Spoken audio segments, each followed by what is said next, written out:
Good evening, Arizona. I'm Patty Kirkpatrick. You've been watching an encore presentation of the award-winning documentary Colorado City and the Underground Railroad by our own Mike Watkiss.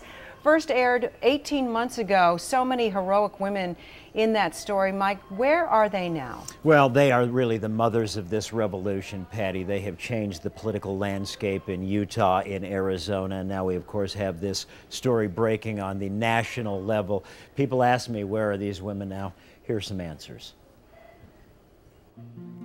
Let's go get my kids. She has been called the Martin Luther King of this human rights movement. 36-year-old Phoenix resident Flora Jessup. At 16, Flora ran from a forced polygamist marriage in Colorado City, and today she is a fierce warrior and a tireless crusader for the women and children of polygamy. A sometimes controversial but always courageous figure, Flora is one of the main reasons this issue is where it is today. I ran as fast and as hard as I can go. And the same is true for 36-year-old Mesa resident Penny Peterson, who also ran at 14 from a forced polygamist marriage. Today, working primarily behind the scenes, Penny has been instrumental in the indictment of several key polygamist men, a mission that is clearly personal for this brave and extraordinary woman. I think it's wrong.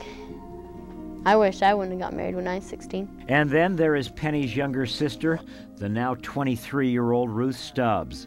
Like Rosa Parks before her, Ruth refused to give up her seat at humanity's table.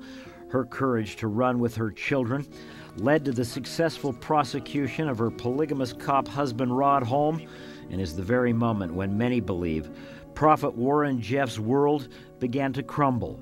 Today, Ruth happily remarried and raising her children near the Utah-Arizona border.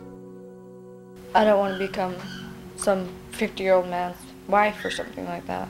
And finally, the two young fawns, the brave teens who ran one very memorable night with the help of activist Flora Jessup.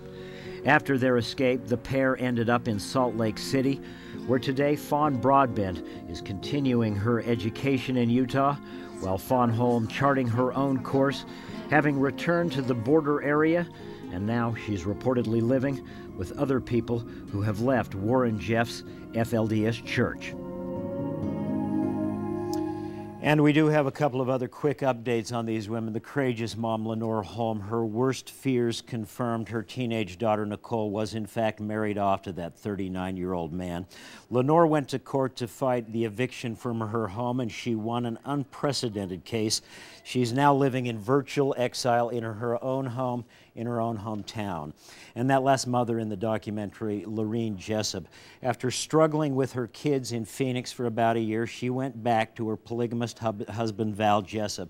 They are no longer following Warren Jeffs, but of course there are great concerns about her daughters, Patty, because they're just entering that age where they start to get married up in that area. But many success stories, really. Many success stories, no doubt about it. That's really good news. And just as some of the women have emerged as heroes in this story, some of the men, of course, emerged as villains. Of course, as we know, polygamist leader Warren Jeffs now on the FBI's most wanted list. But he's really not the only villain, as we saw in this documentary. Yeah, a lot of the men, as we have talked about, Mayor Dan Barlow first, who was really a towering figure in that community. Shortly after our last interview, as we mentioned in the documentary, he was one of dozens of men kicked out of the sect by Warren Jeffs, basically an effort to purge anybody who could threaten Jeff's authority. He had all his wives taken away from him, and he now reportedly lives in St. George, Utah. Same fate reportedly has befallen the longtime town marshal Sam Roundy, kicked out by Warren Jeffs.